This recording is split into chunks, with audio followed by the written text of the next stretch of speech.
Greetings from Ireland. Kate and I are spending 3 months in Europe in late 24, early 25. Right now, about an hour south of Dublin by train. Those are the Wicklow Mountains behind me.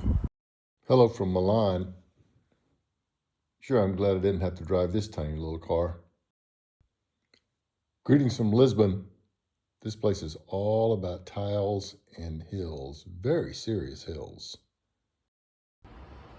Hello from Marbella in southern Spain. On this side, we have a beautiful beach. And over here, arid mountains. A practical lesson from the red-nosed reindeer. Hi, I'm Ed Riggins, but most people just call me Riggo, and welcome back to Thoughts for Thursday.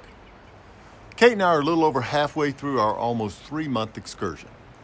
What comes to mind right now about all the great things we've experienced here is just how much American Christmas music we've heard since we arrived in Europe. Everybody seems to know this Gene Autry classic from 75 years ago. Rudolph the Red-Nosed Reindeer had a very shiny nose, and if you ever saw it, you would even say it glows. So Rudolph is a little different. All the other reindeer used to laugh and call him names. They never let poor Rudolph join in any reindeer games. None of us who went to high school was surprised to hear that Dasher, Dancer, Prancer, Vixen, Comet, Cupid, Donner, and Blitzen tried to make themselves feel better by picking on Rudolph. But then the song continues. Then one foggy Christmas Eve, Santa came to say, "Rudolph, with your nose so bright, won't you guide my sleigh tonight?" Then how the reindeer loved him as they shouted out with glee, "Rudolph the Red-Nosed Reindeer, you'll go down in history." Oh, sure, now everybody wants to be your friend. Again, not a big surprise.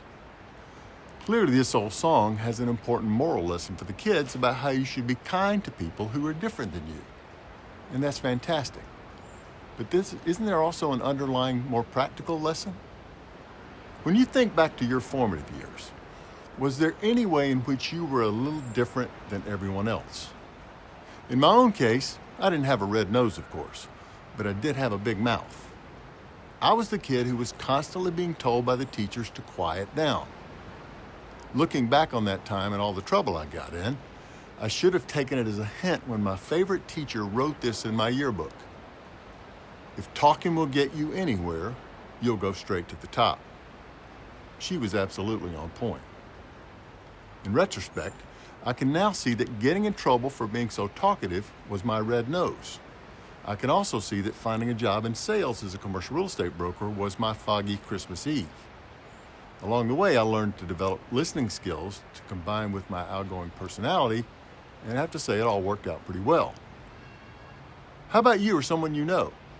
Any red-nosed traits that might be just what is needed on some future foggy night? Maybe there's unseen potential.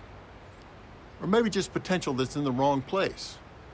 When I told Kate about this Rudolph metaphor, she said, if fog is what's needed for people to see the value of a red nose, maybe Rudolph needs to move to San Francisco. I hope you and yours have a great holiday season. Thanks for joining me. Doors closing.